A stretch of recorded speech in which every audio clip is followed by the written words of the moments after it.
Hey everybody, Smart Silver Stacker here. Today is Thursday, July 28th, 2022, and the precious metals are catching a major bid today. Gold is up almost 2%, and silver, at the time I'm recording this video, is up over 7%. So what's going on? Why are the metals moving up? Well, yesterday we had the Fed announce at the FOMC meeting that they would be hiking the benchmark federal funds rate by 75 basis points, raising it up to 2.5%. And in the Fed's press release, they acknowledged that economic activity is declining and that the CPI remains elevated, but they stated that their goal is to get inflation back down to 2%. But obviously, they want to do that without affecting employment or triggering some kind of massive recession. But that is going to be a pretty hard trick to pull off because today we got the confirmation that we are already in a recession. We had the Q2 GDP print today at negative 0.9%. Now, that's not as bad as the negative 2.1% that the Atlanta Fed had forecast earlier this month, but still, 2 consecutive quarters of negative GDP growth is the traditional definition of a recession. Now, we're seeing major damage control coming from the administration in Washington, basically trying to redefine the word recession. We've got Janet Yellen out there saying that 2 consecutive quarters of shrinking GDP doesn't necessarily mean a recession, and that you have to look at a broad range of factors to determine if you are actually in a recession. So they're making the definition a little murky, and it's understandable that they do this because nobody wants to be at the helm of the ship when you enter into a major economic recession. And the fact that they're doing this damage control already, I think, gives us some hints as to how the powers that be are going to respond in the future as this recession worsens. But to me, a shrinking GDP combined with nearly double-digit inflation is not exactly the sign of a strong economy. But what do I know? I'm just some silver stacker guy on YouTube. So why are the metals, and especially silver, reacting so favorably to this news? Well, the first thing we have to consider when looking at silver's move up today is the fact that it was tremendously oversold at the levels it was at just a couple days ago. I've been showing you the COT charts, the commitment of traders data from the COMEX in several recent videos. Silver just, it was oversold. There were a lot of longs that had gotten out of the market. The shorts were at record low positions, the lowest they'd been in years.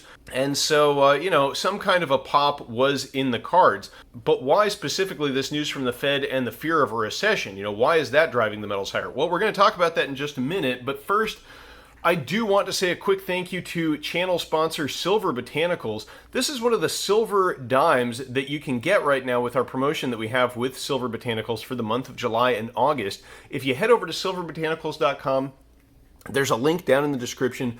You can use coupon code STACKER to save 10% off your order. And if you order $50 worth of product or more in the month of July or August and you use that coupon code, you'll also get one of these silver dime cards from Dean over at Silver Botanicals. And if you like the videos that I'm putting out and you want to support the channel, one of the best ways you can do that is to support the channel sponsors. So head over to silverbotanicals.com. Don't forget to use coupon code STACKER to save 10% off your order and get yourself a silver dime. So why are investors moving into the precious metals on this news that we're in recession and the news that the Fed is hiking rates? It's sort of like a bad news is good news situation because the economy weakening is convincing investors that the Fed is going to pivot at some point in the future. And I think that they're probably right. I mean, the only thing I think that the market is getting wrong about this is just how accommodative the Fed is going to turn when they do pivot, and just how inflationary that turn of events is going to prove to be. The fact that the current administration is trying to redefine the word recession, it shows you just how averse they are to being associated with a recession. And, redefining the word only works for so long. Eventually, you're going to have to actually take some action to stimulate the economy if you want to get out of a recession without, actually experiencing the pain that the economy needs to feel at this point. Just imagine how politicians are going to react when the economic pain of this recession really begins to be felt by voters. And that could be as soon as this winter, in my opinion. And that's when I expect this ongoing EU energy crisis to reach a peak. And it's looking like we could see a spike in global crude oil prices as all of the provisions of the EU oil embargo against Russia begin to be phased in.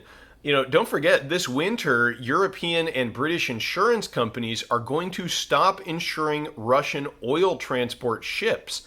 This is actually an existing provision of the embargo that's already in place. It's just one that hasn't gone into effect yet. And when it does, the resulting spike in global energy costs, it's going to put tremendous pressure on the already beleaguered economies of Europe and the US. And when that happens, the pressure on the Fed to offer some kind of relief in the form of stimulus will be tremendous. And that's when this whole pretense of fighting inflation is likely to be dropped. Or maybe things will play out completely differently. I don't know. That's just one possible scenario that seems possible to me. Making forecasts like that obviously are not going to be 100% accurate. But one thing I think is for sure is that the Fed already knows that these hikes will not be enough to fight inflation.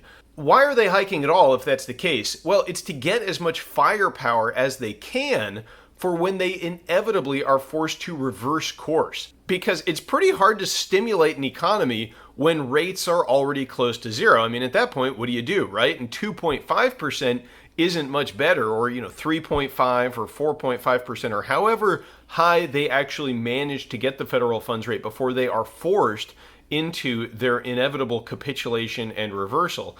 And, quantitative tightening, that's something that the Fed also mentioned at this FOMC meeting, that they were going to continue selling mortgage-backed securities and treasury bills off of the Fed balance sheet, and they were going to continue to shrink that. But, you can look at the Fed's own numbers over at the St. Louis Fed website, and if you take a look at that, you can see that the Fed balance sheet is down less than 1% from its peak. It's down something like 0.7%. So quantitative tightening has not even begun, and they can't, because it's going to drive the treasury yield up. They're going to trigger a debt crisis if they try to unload all that bad debt that's on their balance sheet. And ultimately, because rates are so low still, when it comes time for the Fed to stimulate in the near future, as I believe they will, they're going to have to rely on something other than just cutting rates. And instead of quantitative tightening, I expect that the Fed will be embarking on considerably larger quantitative easing than we have ever seen in the past up until this point. And of course, all of that is going to be tremendously inflationary. And today's move up in gold and silver, I think, is just investors starting to realize where we are at in terms of inflation and this burgeoning recession and how the Fed is going to respond. And, that's why I'm still stacking silver. Now, has silver hit a bottom yet? I don't know. I mean, it still could see a significant amount of volatility, especially in the paper price. So there's no guarantee that this move up is going to last. But I do believe that when investors realize what the end game is for the dollar and for the Fed and for all of this bad debt that we've undertaken, then gains like the 6% or 7% move up that we're seeing today, they're going to look small by comparison. So let me know what you think in the comments down below. Thank you all very much for watching, and I will catch you next time. Smart Silver Stacker, out.